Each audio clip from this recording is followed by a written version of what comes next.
ሰላም ጤና ይስጥልን የተከበራችሁና የተወደዳችሁ የቻናሌ ተከታታዮች እንደምን አላችሁልኝ? ሰላም ለእናንተ ይሁን።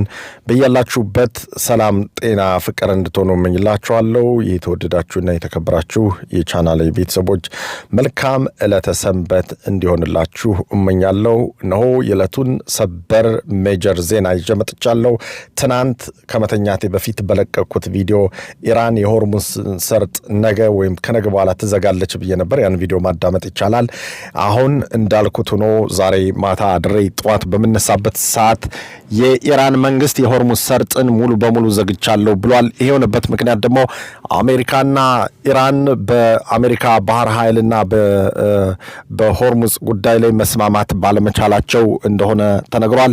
ይሄን ዘርዘር አድርጌ መረጃውን ወደ እናንተ አቀርባለሁ። ሲቀጥል ደግሞ የአሜሪካው ፕሬዝዳንት ዶናልድ ትራምፕ ዓለም ሊጠብቀኝ ዛሬ ማታ የማሰማው ጉድ አለ ብለዋል። ምን ሊነግሩን እንደሆነ ገና የታወቀ ነገር የለም። ሚዲያዎች የራሳቸውን ጥርጣሬ እና ግምት ስፔኩሌት እያደረጉ ናቸው። እየገመቱ ለአድማጮቻቸው እያስደመጡ ይገኛሉ።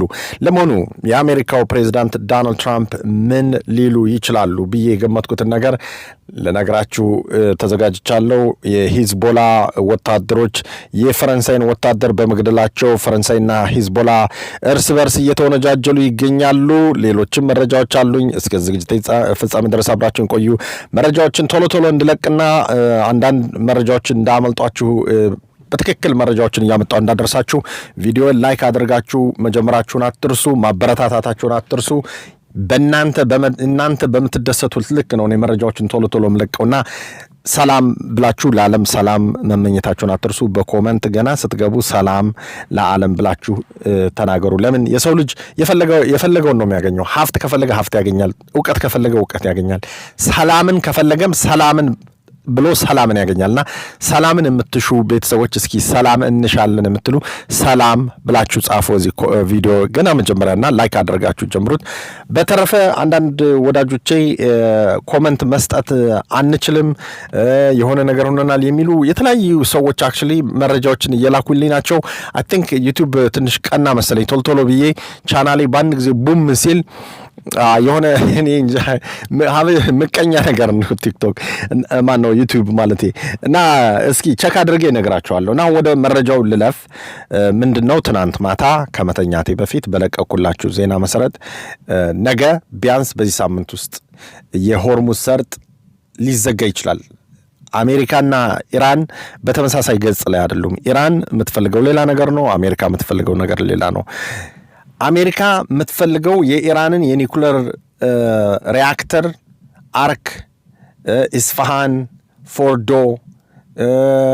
ቡሻር ምናምን የሚባሉ ቦታዎች ላይ ያሉትን በአጠቃላይ ነቃቅሎ በመጣል የተመረተውን ዩራኒየም ለአሜሪካ መስጠት የሚል እቅድ ይዛ ነው የምትንቀሳቀሰው። ኢራን ደግሞ እኔ በራሴ ቁጥጥር እየተደረገብኝ በአገሬ ላይ ዩራኒየም የማምረት መብቴን ልከለከል አይገባም፣ ሌሎች ሀገሮችም ያመርታሉ እያለች ነው የምትከራከረው።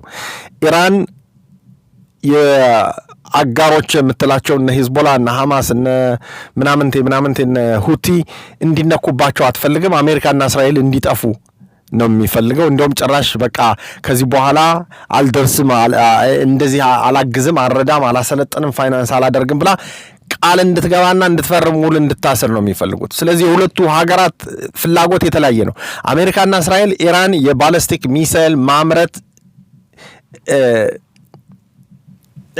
እንደማትፈልግ ከዚህ በኋላ ትፈርምልን ያላትንም ደግሞ ከተወሰኑት በስተቀር ወይ ታውድመው ወይ ለእስራኤልና አሜሪካ ትስጥ ነው ጥያቄው። ወይ ለአሜሪካ ነው በአብዛኛው፣ ለእስራኤል እንኳን አይደለም። ኢራን ደግሞ ባሊስቲክ ሚሳይል ጉዳይ በዚህ ዙሪያ ላይ መወያየት አልፈልግም፣ የባሊስቲክ ሚሳይሉ ራሴን የምጠብቅበት የደህንነት መጠበቂያና መከበሪያ ነው ብላ ነው የምታስበው። አሜሪካና እስራኤል ደግሞ ኢራን አሁን በእጇ ላይ ካለው ሚሳይል በስተቀር ሌላ የምታመርትበት ሚንስ የላትም። ለምን? ማምራቻዎቿ በሙሉ ተደብድበው ወድመዋል። ስለዚህ ኢራን በምንም ሁኔታ ከዚህ በኋላ በእጇ ካለው ማስወንጨፊያ በእጇ ካለው ነገር በስተቀር ወደ ድንጋይ ዘመን ስለቀየርናት ከዚህ በኋላ ተመልሳ አትሊስት በቅርብ ጊዜ ውስጥ መሳሪያ የምታመርትበትና የምትታጠቅበት ሂደት ላይ አይደለችም ነው ብለው የሚያስቡት። ኢራን ደግሞ ገና አልተነካሁም፣ ዋሻዎች የተጠራቀሙ በጣም በብዙ ሺዎች የሚቆጠሩ ሚሳኤሎች አሉኝ፣ እሱን እያወጣው እስከ መጨረሻው ድረስ ከነ አሜሪካና እስራኤል ጋር ዋጋለሁ ነው የምትልና አሁን ያለው ሁኔታ በጣም ግራም ያጋባ፣ አንድ ጊዜ በረድ ሌላ ጦርነቱ ራሱ ማለት ነው። እኔ እውነት ለመናገር ኢራን አትመቸኝም። እንደ መንግስት ነው፣ እንደ ሀገር አይደለም። ህዝቦቿ በጣም ጥሩ ሰዎች ናቸው። በአካል ማቃቸው በጣም በርካታ ኢራናውያን ሰዎች አሉ። ጂኒየስ ናቸው፣ የተማሩ ናቸው፣ በጣም ጥሩ ሰዎች ናቸው፣ ሰላምን የሚሹ ናቸው፣ አክራሪዎች አይደሉም። ነገር ግን መንግስቱ የሚፈልገው ምንድነው? አክራሪ የሆነ በጣም ኤክስትሪምሊ የሺያ አክራሪ የሆነ ሁሉን ነገር በቁርአን ህግ መሰረት የሚያደርግ ሀገር መመስረት ነው የሚፈልጉ። ያ ደግሞ በስልጣን ላይ ለመቆየት ያመቻቸዋል። እና አሁን ይሄ ነጻነት የሚፈልጉ ዜጎቻቸውን የሚገሉ፣ ህዝባቸውን የሚያስርቡ፣ ከስልጣኔ ወደ ኋላ የቀሩ፣ ከመሳሪያና ከተኩስ ከሽብር በስተቀር ሌላ ነገር ምንም የማያውቁ ናቸው የኢራን እነዚህ አያቶላ የሚባሉት ባለስልጣኖች በአጠቃላይ ማለት ነው። ስለዚህ እነዚህ ካልተወገዱ በስተቀር ዓለም ሰላም ይውላል ብዬ ሰላም ያድራል ብዬ አላስብም። ለምን? ኢራን መርዝ ነች። እንደውም ዌስተርኖቹ በጣም ሌላ ሀገር ጋር የሆነ ነገር ሲያደርጉ ደስ አይለኝም። ኢራን ግን የዚህ የሰላም ማጣት የዚህ ሁሉ የጦርነቱ ምንጭ እሷ ነች። ኦክቶበር 7 ላይ ሐማስ እስራኤልን ጥሶ ደንበሯን ገብቶ ያነዛን ሰዎች ባይገል ኖሮ ያንን ጥቃት ባይፈጽም ኖሮ እስካሁን ድረስ ጋዛ በሰላም ትኖር ነበር። ጋዛ ውስጥ የተገደሉት ወደ 73,000 ሰዎች በሰላም ይኖሩ ነበር፣ አሸባሪዎችን ጨምሮ ማለት ነው። ሂዝቦላ እስከ መሪው ሐሰን ናስራላ ድረስ በሰላም ይኖር ነበር። የሁቲ መሪዎች በሰላም ይኖሩ ነበር እና አያቶላ ከማኔ በሰላም ይኖሩ ነበር። ዓለም ሁሉ አይበጠበጥም ነበር። ይሄን ሁሉ ብጥብጥ ያመጣችው ችግር የፈጠረችው ማናት? በሶሪያ ሄዳ፣ በየመን ውስጥ ገብታ፣ በሊባኖስ ውስጥ ገብታ፣ በጋዛ ውስጥ ገብታ፣ በዌስት ባንክ ውስጥ ገብታ ብጥብጥና ሽብር የምታመጣው ኢራን ናት። ኢራን ማለት መርዝ ማለት ነው። በቃ የሽብር ሁሉ ማማ ነች። በቃ እሷ ሁሉን ሽብር የምታከፋፍል ለሌሎች ሀገሮች ኢራን ናት። ስለዚህ ኢራን የግድ ይሄ በስልጣን ላይ ያለው መንግስት መወገድ ይኖርበታል ማለት ነው። አለበዛ መካከለኛው ምስራቅ በሰላም አይኖርም። አሁን ከነዚህ ሀገሮች አልፋ እነ ሳውዲን፣ እነ ዩናይትድ አረብ ኤምሬት፣ ዱባይን፣ የተባበሩት አረብ ኤምሬቶችን፣ እነ ባህሬንን፣ እነ ኩዌትን፣ እነ ጆርዳንን፣ ሌሎችንም እነ ኢራቅን፣ እነ ሶሪያን፣ እነ ሊባኖስን፣ ሌሎችን ሀገሮች ሁሉ የምታተራምስ ሀገር ነች ማለት ነው። ስለዚህ ከዛም አልፎ ደግሞ የተባበሩት መንግስታት ቻርተርን ጥሳ የሆርሙዝ ሰርጥን ዓለም አቀፉን የባህር እንትን እሱን ግዛት ወደ ግሏ ለማድረግ የምትሞክር ሀገር ነች። እና እነዚህ የሚፈልጉት ምንድነው? አሁን ሰርቫይቭ ማድረግ ይፈልጋሉ፣ መውደቅ አይፈልጉም። ምክንያቱም አምባገነኖች ስልጣናቸውን ማጣት አይፈልጉም። ቢሞቱ ይሻላቸዋል። ሳዳም የሞተው ስልጣን ላይ ተቀምጦ ነው። ጋዳፊ የሞተው ስልጣን ላይ ተቀምጦ ነው። ቤናሊ የሞተው ስልጣን ላይ ተቀምጦ ነው። አሊ አብደላ ሳልህ የሞተው ስልጣን ላይ ተቀምጦ ነው።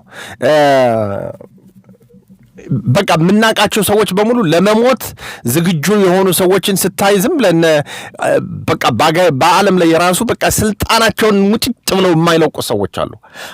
አንድ መንግስት 4 ዓመት ከገዛ 5 ዓመት ከገዛ ዲሞክራሲ በሌለበት ሀገር መልቀቅ ነው ያለበትና እነዚህ ሰዎች መልቀቅ አይፈልጉም። ህዝቡን እያሰቃዩት ነው። ስለዚህ እንግዲህ የምናየው ነገር ይኖራል ማለት ነው። ዛሬ ሁለተኛውን መረጃን ወደ እናንተ ሳደርስ የአሜሪካው ፕሬዝዳንት ዶናልድ ትራምፕ ዓለም ዛሬ ማታ የምነግረው ነገር ስላለኝ በትዕግስት ተዘጋጅቶ ይጠብቀኝ ብለዋል። ተዘጋጅታችሁ ጠብቁኝ ያሉት ዶናልድ ትራምፕ ምን ሊናገሩ ሊሆን ይችላል ካላችሁ እኔ የምገምተው ነገር አለ። የተለያዩ ሚዲያዎች ስፔኩሌት ሲያደርጉ ሰምቻለሁ።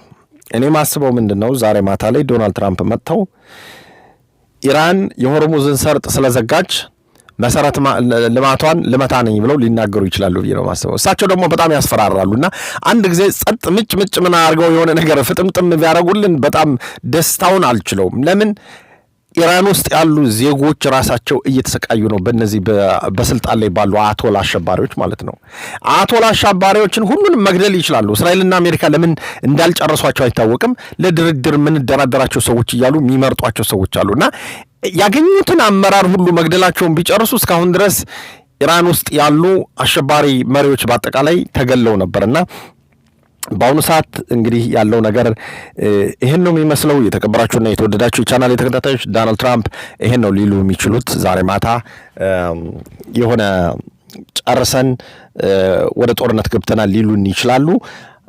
ከዛ ውጭ ግን በእርግጠኝነት አዲስ ነገር ይዘው ይመጣሉ ብዬ አላስብም።